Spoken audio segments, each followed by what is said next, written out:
Hello everyone, welcome to Learn with Yasmin. আজি ভিডিঅ'ত আমি আলোচনা কৰিম ক্লাছ 12 বায়োলজিৰ চেপ্টাৰ 13 জীৱ আৰু আবাদী। আমি অজৈৱিক কাৰকৰ প্ৰতি সঁহাৰি পঢ়ি আছিলোঁ। আজি আমি চাম নম্বৰ 1 নিয়ন্ত্ৰণ ৰেগুলেট। কিছুমান জীৱই স্থিতিৰক্ষণশীলতা বজাই ৰাখিবৰ বাবে শৰীৰবৃত্তীয় অথবা আচৰণজনিত কৌশল অৱলম্বন কৰে যি স্থিৰ শৰীৰৰ তাপ, স্থিৰ আকৃতিৰ গাঢ়তা আদি নিশ্চিত কৰে। এনেকুৱা কিছুমান জীৱ আছে যিবোৰে স্থিতিৰক্ষণশীলতা তাৰমানে যিমানবোৰ অজৈৱিক কাৰক আছে সেই অজৈৱিক কাৰকসমূহক এটা স্থিৰ মাত্ৰাত বজাই ৰখাৰ কাৰণে বিভিন্ন ধৰণে সিহঁতে চেষ্টা চলায়। শৰীৰবৃত্তীয় চেষ্টাই হওক বা আচৰণজনিত কিছুমান কৌশলে হওক সিহঁতে অৱলম্বন কৰে যাতে শৰীৰৰ ভিতৰত তাপৰ মাত্ৰা স্থিৰ ৰাখিব পাৰে। শৰীৰৰ ভিতৰত আশ্ৰিতি মানে হৈছে কি পানীৰ মাত্ৰা যাতে একে লেভেলত ৰাখিব পাৰে। সকলোবোৰ পক্ষী আৰু স্তন্যপায়ী প্ৰাণী আৰু কিছু নিম্ন মেৰুদণ্ডী তথা অমেৰুদণ্ডী প্ৰাণীয়ে এই বিধান তাপ নিয়ন্ত্ৰণ আৰু আশ্ৰিতি নিয়ন্ত্ৰণ মানি চলে। এই যিটো নিয়ন্ত্ৰণ আছে নিয়ন্ত্ৰণটো বেছিকেলি দুটা ভাগত ভাগ কৰা হৈছে। এটা হৈছে তাপ নিয়ন্ত্ৰণ আৰু এটা হৈছে আশ্ৰিতি নিয়ন্ত্ৰণ। এতিয়া কি কোৱা হৈছে যে যিমানবোৰ স্তন্যপায়ী আছে, চৰাই আছে, গোটেইবোৰৰে এটা ক্ষমতা আছে যিটোৰ দ্বাৰা সিহঁতে এটা নিয়ন্ত্ৰণত নিজকে পৰিৱেশৰ সৈতে খাপ খুৱাই জীয়াই থাকিব পাৰে। তাৰমানে ইহঁতৰ মাজত এটা সেলফ কন্ট্ৰল আছে। তাৰমানে নিজে ইহঁতে কি কৰিব পাৰে, নিজকে নিয়ন্ত্ৰণত ৰাখিব পাৰে আৰু ইয়াৰ ওপৰত ভিত্তি কৰিয়ে এই নিয়ন্ত্ৰণক দুটা ভাগত ভাগ কৰা হৈছে। এতিয়া যিটো তাপ নিয়ন্ত্ৰণ আছে, তাপ নিয়ন্ত্ৰণত কি হয় যে তাপ হৈছে কি উষ্ণতাৰ সৈতে সম্পৰ্ক, হয়নে? আমাৰ শৰীৰৰ ভিতৰৰ যিটো তাপমান আছে, আমাৰ শৰীৰৰ ভিতৰৰ যিটো উষ্ণতা আছে, সেইটো উষ্ণতা ইয়াত কি কৰা হয় স্থিতিৰক্ষণশীলতাৰ দ্বাৰা সেই উষ্ণতাটোক স্থিৰ কৰি ৰখাৰ চেষ্টা কৰা হয়। যিমানো বাহ্যিক পৰিৱেশ যিমানো পৰিৱৰ্তন নোহোৱক কিয় কিন্তু যিটো আভ্যন্তৰীণ যিটো তাপৰ মাত্ৰা সেই তাপৰ মাত্ৰাটোক জীৱই কি কৰে স্থিৰ কৰি ৰাখে নিয়ন্ত্ৰণৰ দ্বাৰা। তাৰপিছত আশ্ৰিতি নিয়ন্ত্ৰণ মই কৈছোঁ। আশ্ৰিতি মানে হৈছে কি পানী। আমাৰ শৰীৰৰ ভিতৰত যিটো পানীৰ স্তৰ আছে সেই পানীৰ স্তৰটো ইয়াতে কি কৰি ৰখা হয়, কনষ্টেণ্ট কৰি ৰখা হয়, স্থিৰ কৰি ৰখা হয়। বাহ্যিক পৰিৱেশত যিমান যি পৰিৱৰ্তন নোহোৱক কিয় শৰীৰৰ ভিতৰৰ যে এটা পানীৰ স্তৰ থাকিব লাগে, এটা লেভেল থাকিব লাগে, সেই লেভেল কি কৰিব পাৰে প্ৰাণীবোৰে বজাই ৰাখিব পাৰে, স্থিৰ কৰি ৰাখিব পাৰে। স্থিতিৰক্ষণশীলতাৰ কাৰণে আমি সেই উদাহৰণটোৱে ল'ব পাৰোঁ যে গৰমকালি আৰু ঠাণ্ডাকালি আমাৰ শৰীৰৰ ভিতৰৰ যিটো তাপমানৰ স্থিতিৰক্ষণশীলতা আছে তাতে আমি কি দেখিবলৈ পাওঁ যে যদিও ঠাণ্ডাৰ দিনত পৰিৱেশ যিমানো ঠাণ্ডা নোহোৱক কিয় আমাৰ শৰীৰৰ ভিতৰৰ যিটো উষ্ণতা আছে সেইটো কিন্তু একেবাৰে ড্ৰপ হৈ নাযায়। বা গৰমৰ দিনত উষ্ণতা 40 ডিগ্ৰী চেণ্টিগ্ৰেড হোৱাৰ পিছতো আমাৰ শৰীৰৰ ভিতৰৰ যিটো উষ্ণতা আছে সেইটো কিন্তু বাঢ়ি পেলাই 100 ডিগ্ৰী নহয়গৈ, হয়নে? এইটো কিহৰ কাৰণে নহয়? কাৰণ আমাৰ শৰীৰৰ নিয়ন্ত্ৰণ আছে, স্থিতিৰক্ষণশীলতা আছে, যাৰ দ্বাৰা বাহ্যিক পৰিৱেশ যিমানো পৰিৱৰ্তন নোহোৱক কিয় আমাৰ আভ্যন্তৰীণ যিটো পৰিৱেশ আছে, আমাৰ আভ্যন্তৰীণ যিটো আশ্ৰিতি আছে বা তাপমান আছে তাক এটা স্থিৰ লেভেলত ৰখা হয় বা শৰীৰে ৰাখে স্থিতিৰক্ষণশীলতাৰ দ্বাৰা।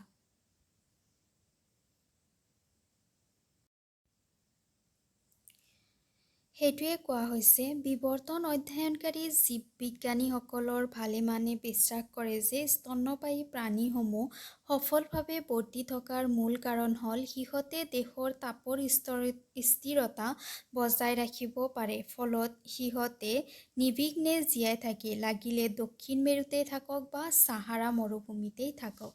স্তন্যপায়ী প্ৰাণী যিবোৰ আছে প্ৰাণীবোৰৰ স্থিতি ৰক্ষণশীলতা থকাৰ কাৰণে ই যিকোনো পৰিৱেশতে নাথাকক কিয় দক্ষিণ মেৰু য'ত উষ্ণতা -য'ত থাকে তাতেও এই জীৱবোৰে জীয়াই থাকিব পাৰে, স্তন্যপায়ী প্ৰাণীয়ে জীয়াই থাকিব পাৰে বা সাহাৰা মৰুভূমি য'ত ইমানেই উত্তাপ যে তাতে গছ বন গজিব নোৱাৰে, কিন্তু স্তন্যপায়ী প্ৰাণী তাতো নিজকে এডজাষ্ট কৰি পেলাই পৰিৱেশৰ সৈতে খাপ খাই পেলাই জীয়াই থাকিব পাৰে।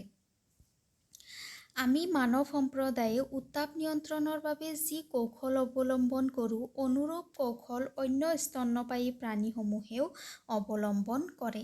আমি যেনেকুৱা ধৰণৰ কৌশল অৱলম্বন কৰোঁ আমাৰ ভিতৰৰ তাপ নিয়ন্ত্ৰণৰ কাৰণে, ঠিক তেনেদৰে বেলেগ যিবোৰ স্তন্যপায়ী প্ৰাণী আছে সেই প্ৰাণীবোৰেও এই তাপ নিয়ন্ত্ৰণ কৰে।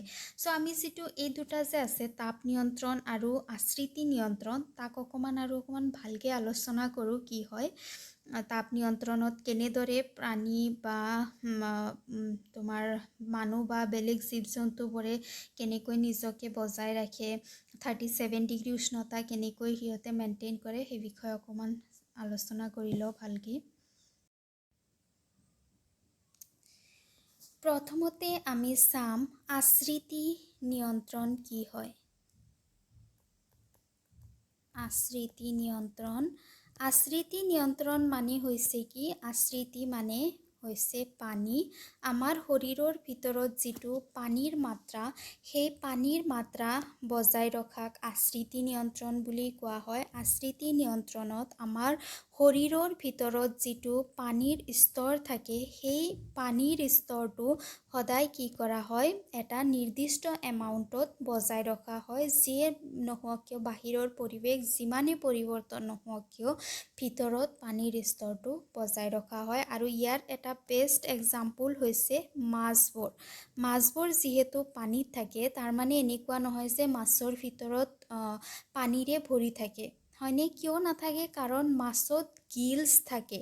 এই যিবোৰ গিলছ আছে গিলছবোৰে যিবোৰ এক্সট্ৰা পানী বা যিবোৰ এক্সট্ৰা লৱণ মাছৰ ভিতৰত সোমাই সেইবোৰক এই গিলে বাহিৰত ওলাই দিয়ে, যাৰ ফলত মাছৰ ভিতৰত এটা নিৰ্দিষ্ট এমাউণ্টৰ পানী থাকিব পাৰে।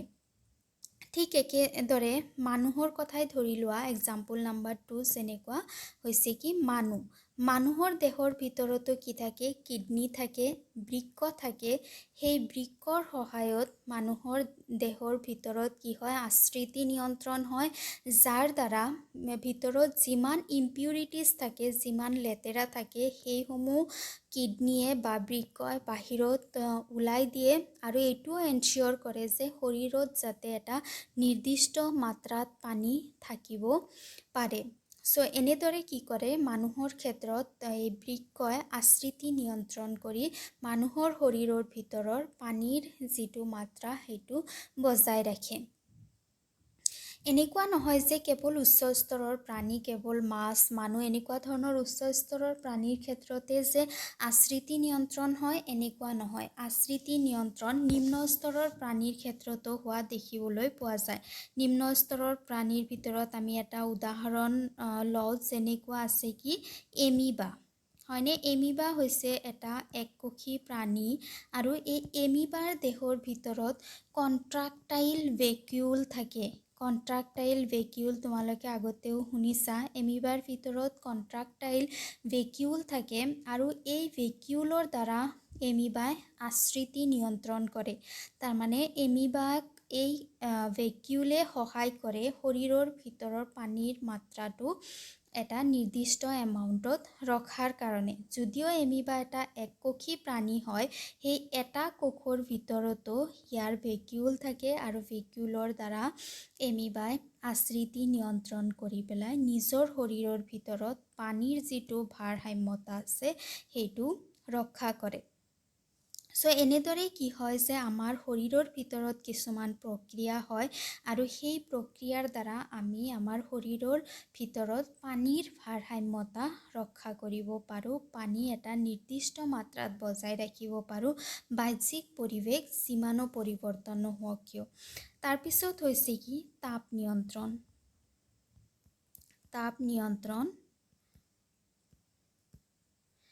তাপ নিয়ন্ত্ৰণ মানে হৈছে আমাৰ শৰীৰৰ ভিতৰৰ যিটো তাপমান, শৰীৰৰ ভিতৰৰ তাপমানটোক এটা নিৰ্দিষ্ট মাত্ৰাত, এটা নিৰ্দিষ্ট ৰেঞ্জত বজাই ৰখা, যদিও বাহ্যিক পৰিৱেশ পৰিৱৰ্তন হয়।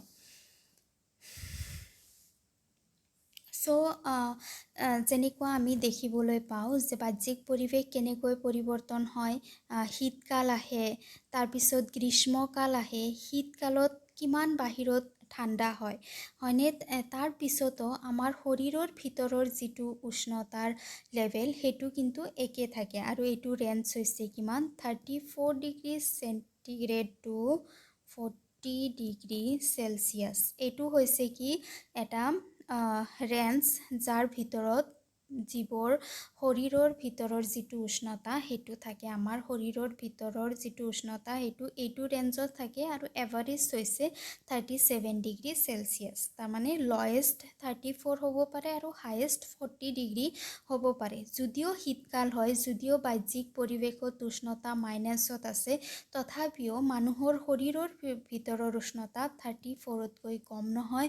যদিও গৰম দিনত বাহিৰৰ উষ্ণতা 40 ডিগ্ৰী হয়, তথাপিও মানুহৰ শৰীৰৰ ভিতৰৰ উষ্ণতা কিন্তু 40 ডিগ্ৰী প্লাছ নহয়গৈ, হয়নে? 37ৰ এৰাউণ্ডতে থাকে উষ্ণতা।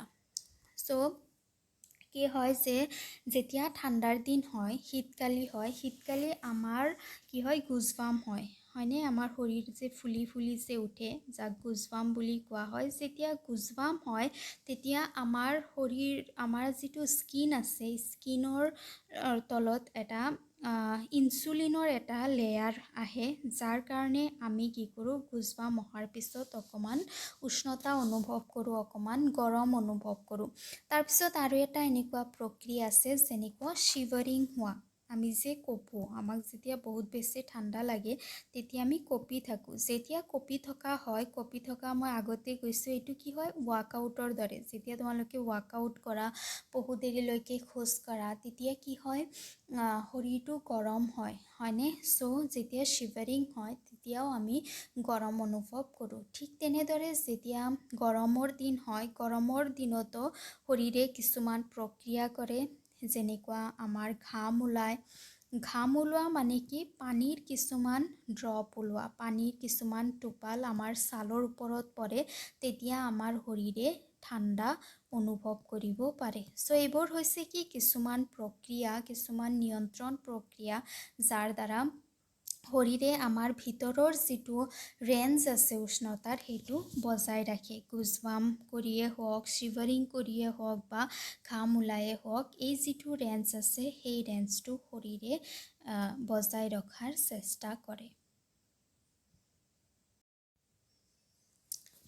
আমি দেখিবলৈ পালোঁ যে 37 ডিগ্ৰী চেলচিয়াছ তাপমাত্ৰা বজাই ৰখাৰ কাৰণে গ্ৰীষ্মকালত আমাৰ শৰীৰে কি কৰে, ঘাম নিঃসৰণ কৰে, যাৰ কাৰণে আমি ঠাণ্ডা অনুভৱ কৰোঁ বা শৰীৰৰ ভিতৰৰ যিটো উষ্ণতা আছে সেইটো মেইনটেইন হয়। আকৌ কি হয় যে শীতকালত কিছুমান প্ৰক্ৰিয়া হয়, যেনেকুৱা আমি চালোঁ শিভাৰিং হয়, গুজবাম ওলায়, যাৰ কাৰণে আমাৰ শৰীৰৰ যিটো তাপমাত্ৰা আছে 37 ডিগ্ৰী চেলচিয়াছ সেইটো কি হ'ব পাৰে, মেইনটেইন হ'ব পাৰে। যেনেকুৱা ব্যায়াম হয়, সেইটো কৈছে যে শৰীৰ যেতিয়া কঁপিবলৈ আৰম্ভ কৰে এইটো ব্যায়ামৰ দৰে হয়।